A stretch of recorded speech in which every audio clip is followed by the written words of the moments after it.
Hello সবাইকে, আশা করি সবাই ভালো আছো, সুস্থ আছো। আজকে এখন রাতের ডিনারটা আমি বানাবো, তো আমি ভাবলাম তোমাদের সাথে শেয়ার করি। আজকে হেলদিভাবে একটু চিকেন স্টু বানাবো, তো রাতে ওটাই আমি ডিনার করব। তো আমি ভাবলাম যে আমি কীভাবে বানাচ্ছি খুব সিম্পলভাবে, সেটা আমি তোমাদের সাথে একটু শেয়ার করব। তো চলো দেখতে থাকো আমি কী কী রেডি করে নিয়েছি। অলরেডি আমার যেগুলো ভেজিটেবল কাটার ছিল, খুব বেশি ভেজিটেবল ছিল না, আর আমি একা যেহেতু খাবো প্রচুর কিছু দেবো না, তো সেই জন্য সেগুলোকে আমি কেটে অলরেডি রেডি করে নিয়েছি। এখন তোমাদেরকে দেখাই আমি কী কী আগে কেটেছি, তো সেটা দেখানোর পরে তারপরে কীভাবে বানাচ্ছি আমি তোমাদের সাথে শেয়ার করবো, তো দেখতে হবে। তো আমি এখানে গাজর কেটে নিয়েছিলাম, আলু আর ক্যাপসিকাম। আমার ক্যাপসিকামের ফ্লেভারটা ভালো লাগে বলে আমি ক্যাপসিকাম নিয়েছিলাম, আর আমার কাছে গাজর ছিল, বিনস ছিল না। আর আমি একটু আলু দিয়েছিলাম।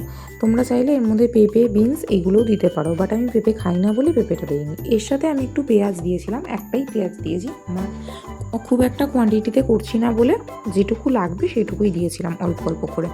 তো এরপর আমি প্রেশার কুকারের মধ্যে ভাবলাম প্রেশার কুকারেই করবো, তোমরা চাইলে কড়াইতেও করতে পারো, বাট আমি চটজলদি করার জন্য প্রেশার কুকারে করলাম। প্রেশার কুকারের মধ্যে আমি খুব সামান্য বাটার দিয়েছি। আমার কাছে গার্লিক বাটার ছিল, তোমাদের কাছে নর্মাল থাকলে নর্মাল বাটারও দিতে পারো। এরপরে আমি সমস্ত ভেজিটেবলগুলো একবারেই দিয়ে দিয়েছিলাম। পেঁয়াজটাকে আগে ভেজে নেওয়াই যায়, কিন্তু আমি সেটা নিইনি, আমি একবারেই করেছি যাতে ওই যে বললাম তাড়াতাড়ি হয়। তো রাতে আমার এমনিতেই রান্না করতে খুব একটা ভালো লাগে না, বাট করতে হতো আজকে, সেই জন্যই এটা বানালাম চটজলদি। তো এরপরে ফ্লেভারের জন্য আমি একটু গোলমরিচ দিয়ে দিয়েছিলাম, গোলমরিচের গুঁড়ো, আর এর সাথে আমি কিছু আস্ত গোলমরিচও দিয়েছিলাম যাতে ফ্লেভারটা ভালো হয়। তো এটা দেওয়ার পরে তার সাথে আমি চিকেনগুলোকেও দিয়ে দিয়েছি একসাথে, তার সাথে আদা রসুনও দিয়েছিলাম, আদা রসুনের পেস্ট। সমস্ত কিছু একবারে দিয়ে নুন দিয়ে ভালো করে একটু নাড়িয়ে নিয়ে চিকেনের কালারটা একটু চেঞ্জ হয়ে গেলে এর মধ্যে জল দিয়ে দিয়েছিলাম।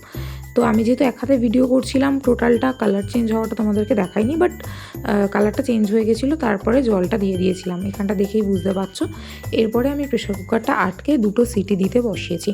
2টো সিটিতেই আমার মোটামুটি টোটাল যা সবজি ছিল বা চিকেনটা ছিল খুব সুন্দরভাবে সিদ্ধ হয়ে গেছিলো। তোমাদের কোয়ান্টিটি অনুযায়ী তোমরা সিটি দিও।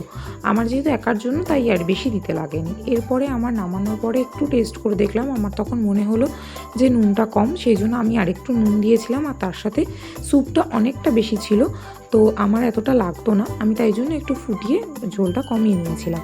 খুব বেশি ফোটাইনি, অল্প করে। তোমরা এই স্টেজে কিন্তু নামানোর আগে কর্নফ্লাওয়ার গোলা জলও দিতে পারো, বাট আমার সেটা প্রয়োজন হয়নি, আমি দিলাম না, একা খাবো সেই জন্য। তো এই যে আমার রাতের স্যুপ রেডি, আর আমি 2টো ব্রেডও সেঁকে নিয়েছি। রাতে এটাই আমার ডিনার।